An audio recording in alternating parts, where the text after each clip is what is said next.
ముస్తాబాద్ మండలం మావనూరు, తుర్కపల్లి, రామలక్ష్మణపల్లి గ్రామాల గౌడ సంఘం ఆధ్వర్యంలో శ్రీ మల్లికార్జున స్వామి నూతన దేవాలయ విగ్రహ ప్రతిష్ట, కళ్యాణ మహోత్సవ కార్యక్రమాలను ఘనంగా నిర్వహించారు. మల్లికార్జున స్వామి విగ్రహాలను గ్రామంలో ఊరేగింపుగా తీసుకెళ్లి గణపతి పుణ్యావచనం, నవగ్రహ అష్టదిక్కల్పన, మండపారాధన, కలశ స్థాపన, మంత్రపుష్పం కార్యక్రమాలు నిర్వహించి శుక్రవారం రోజున దేవతా విగ్రహాల ప్రతిష్ట, దేవతామూర్తులకు అభిషేకం, ప్రత్యేక పూజలు, శనివారం రోజున గంగస్థానం, తెప్పోత్సవం, స్వామివారి ఎదుర్కోళ్లు, సోమవారం మల్లికార్జున స్వామి కళ్యాణ మహోత్సవం వంటి కార్యక్రమాలు నిర్వహిస్తున్నట్లు గౌడ సంఘ సభ్యులు తెలిపారు. ఈ కళ్యాణ మహోత్సవానికి మండల ప్రజలు, భక్తులు అధిక సంఖ్యలో పాల్గొని స్వామివారి కృపకు పాత్రులు కాగలరని కోరారు. ఈ సందర్భంగా సంఘం సభ్యులు మాట్లాడుతూ మల్లికార్జున ఆలయ నిర్మాణం, విగ్రహాలను దాతల సహకారంతో నిర్మిస్తున్నట్లు తెలిపారు.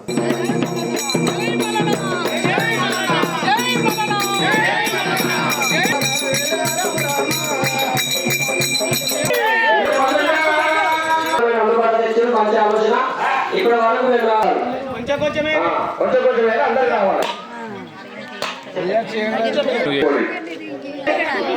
ఇద్దరు మనుషులు, ముగ్గురు మనుషులు కావాలి. మల్లికార్జున స్వామి తెచ్చుడే మొదటిసారి. ఏమిటంటే మా ఆవునూరు గ్రామంలో, రాజన్న సిరిసిల్ల జిల్లాలో ముస్తాబాద్ మండలం ఆవునూరు గ్రామంలో అయితే ఇక్కడ ఏమంటే ఇక్కడ అనుకోకుండా 2024లో ఇక్కడ మల్లన్న స్వామి దగ్గర, ఇక్కడ మన ఎల్లమ్మ గుడి పక్కన మల్లన్న స్వామి అద్భుతంగా స్వయంగా వెలిసిండు.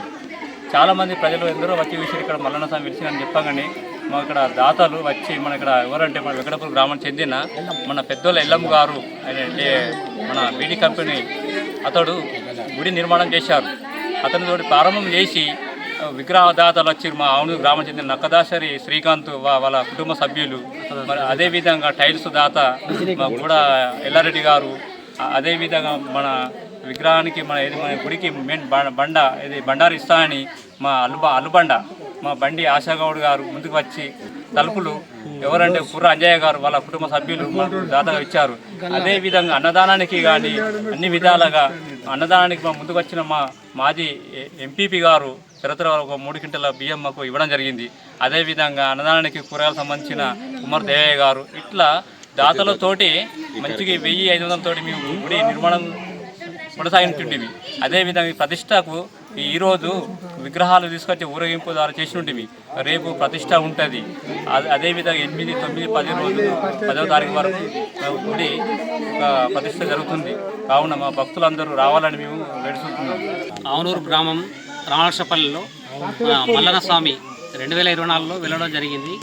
దీనికి అనుకూలంగా అందరూ ముందుకు వచ్చి దీన్ని నిర్మించడం, ప్రతి ఒక్కరు చేతి వేసి గుడి నిర్మాణము, దాతలు ప్లస్ విగ్రహదాతలు ప్లస్ డోరు ప్రతి ఒక్కటి అన్నీ ప్రతి ఒక్కరు సమకూర్చి మాకు ఆవునూరు గ్రామము రామలక్ష్మపల్లి మండలం ముస్తాబాద్ రాజన్న సిరిసిల్లలో తెలంగాణలో మొదటిసారిగా మనకు అనుకూలంగా రాజన్న సిరిసిల్ల జిల్లాలో ఎల్లమ్మ గుడి వద్ద కుమరవెల్లి మల్లన్న వచ్చి ఇక్కడ వెళ్ళడం జరిగింది. కాబట్టి అందరికీ మా యొక్క ఎల్లమ్మ తల్లి దీవెన, మల్లికార్జున స్వామి దీవెన ఉండాలని రాజన్న సిరిసిల్ల జిల్లా ఆవునూరు గ్రామంలో రామలక్ష్మణపల్లె ఎల్లమ్మ గుడి దగ్గర మల్లన్న స్వామి, రేట్లకుంట మల్లన్న స్వామి నిలవడం జరిగింది. పోయిన సంవత్సరం 2024లో దేవుడు నిలిచిండి ఇక్కడికి మేము వచ్చి మస్తు రోజులు అవుతుంది, చూసుకుంటున్నాం, అందరం చూసినాము దేవుణ్ణి. అయితే నేను ఈ గుడి కట్టేయడానికి ఇట్లా ముందుకు వచ్చి ఈ గుడి నేనే నిర్మించడం జరిగింది. నేను కూడా ఒక దాతను, ఫస్ట్ వచ్చిన దాతను నేనే. ఇట్లాంటి దాతలు వచ్చి ఇంకా ఈ గుడిని ఇంకా డెవలప్ చేయాలని కోరుకుంటున్నాను.